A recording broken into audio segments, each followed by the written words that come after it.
আসসালামু আলাইকুম রহমতুল্লাহি ওয়া বারাকাতুহ। নাহমাদুহু ওয়া নুসাল্লি আলা রাসূলিহিল কারীম, আম্মা বা'দ।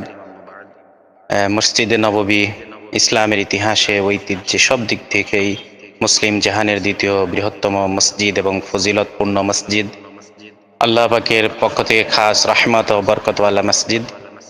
এই মসজিদ সম্পর্কে হাদিসে পাকের মধ্যে অনেক ফজিলত এসেছে, গুরুত্ব এসেছে।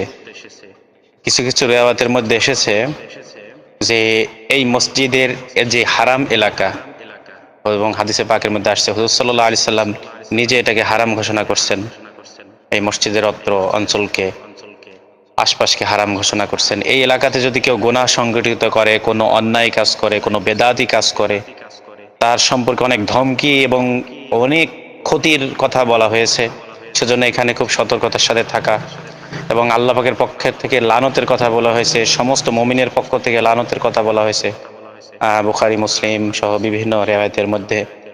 এবং এই মসজিদের ফজিলত আছে আবু দাউদ শরীফ অন্যান্য কিতাবের মধ্যে, যে বিশেষ করে নামাজ, এক রাকাত অথবা এক ওয়াক্ত নামাজ, মানে যে আমলটাই করি ওটা 50,000 গুণ বৃদ্ধি করা হবে। এক রাকাত নামাজ পড়লে ওটা 50,000 রাকাতের সমান নেকি দেওয়া হবে। অন্যান্য আমলেরও এরকম ভাবে ফজিলত উলামায়ে কিরাম বলছেন এই হাদিসের ব্যাখ্যায়।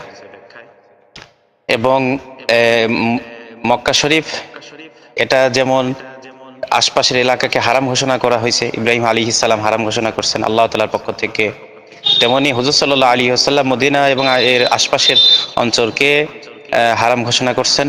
এটাও ওই রকমই সম্মানিত।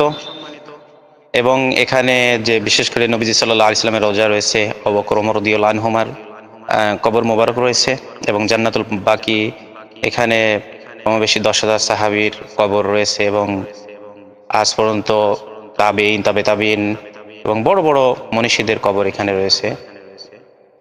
আর এই মসজিদ বলে কিয়ামতের আগে সমস্ত ফিতনা এবং দজ্জালি ফিতনা থেকে এই অঞ্চলকে আল্লাহ পাক হেফাজত করবেন। দ্বারে দ্বারে ফেরেশতা থাকবে, এই অঞ্চলে কোনো বাতিল ঢুকতে পারবে না। এটাও বুখারী এবং মুসলিম অন্যান্য রিওয়ায়াতের মধ্যে আছে। এবং অন্য রিওয়ায়াতে এটাও বলা হয়েছে যে এই মসজিদে আল্লাহ পাক মানে সারা দুনিয়া থেকে ঈমান, দ্বীন এইভাবে এই মদিনাতে চলে আসবে, এই হারামে চলে আসবে, যেভাবে সাপ তার গর্তে চলে আসে। আল্লাহ তাআলা এই অঞ্চলকে এত দামি করছেন, সারা বিশ্বের মানুষের মহব্বতের জায়গা বানাইছেন। নবীজি সাল্লাল্লাহু আলাইহি ওয়াসাল্লাম এবং সাহাবায়ে কেরাম নিজেরা সারা দিন কাজ করতেন, মা বোনরাও রাত্রে কাজ করতেন বলে বিভিন্ন রিওয়ায়াতের মধ্যে আছে এই মসজিদ নির্মাণের জন্য। আল্লাহ তাআলা আমাদেরকে এখানে বারবার যাওয়ার তৌফিক দান করুক।